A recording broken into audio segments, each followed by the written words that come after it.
service for travel to work in Stockport and Manchester.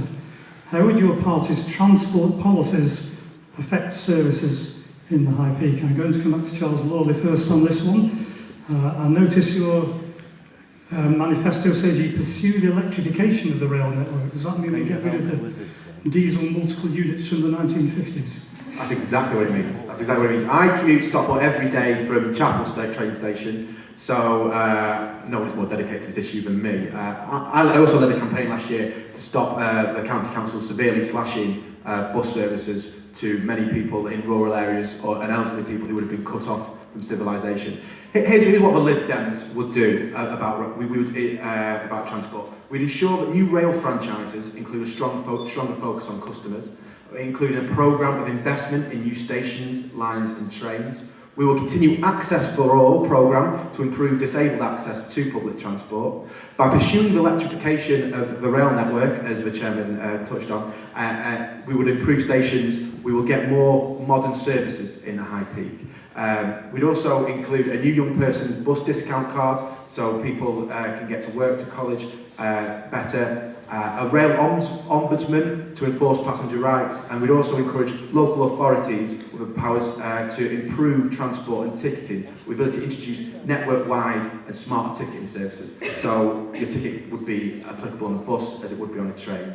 Again, the Lib Dems would ensure rural public transport is protected.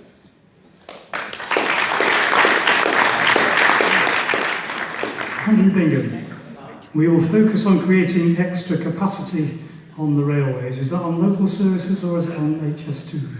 On both, actually. The new franchises which were let for this area in 2016 actually are very demanding on the operators. Now, I'm not going to stand up here and say to you that Northern Rail, everything they're doing since taking that franchise is right. It's not.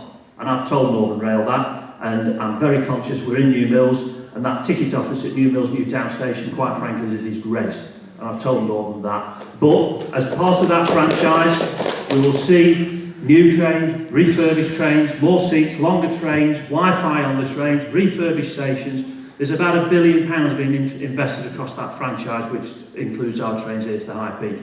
And whoever wins, my job up till Parliament was dissolved, and whoever wins on June the 8th, it is our job to ensure that we have a regular conversation and a regular dialogue with Northern Rail. I meet with them regularly. I was due to meet with them when Parliament was dissolved, and I have a list here of issues across the High Peak, and I certainly hold their feet to the fire. They've got a long franchise that gives them time to make investments into our railways, and that's what we need. We have got other questions to get through, so I'm going to ask Ruth George. I notice your manifesto says we'll start by bringing our railways back into public ownership. Yay!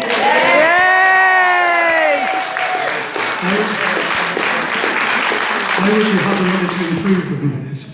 As a result of getting them into ownership, where would the money come from to improve them? Okay, thank you. I mean, the biggest bugbear of most people who either travel on the trains, but more importantly, those who can't afford to travel on the trains and have to use their cars, clogging up our road system, is the price of train fares. That's gone up 27% in the last 6 years, and on Northern, the fares are due to go up again on Sunday. So it's just gone up and up and up. That will be the third increase in the last 9 months since Northern took over the franchise for that service. And that is the biggest problem with public transport.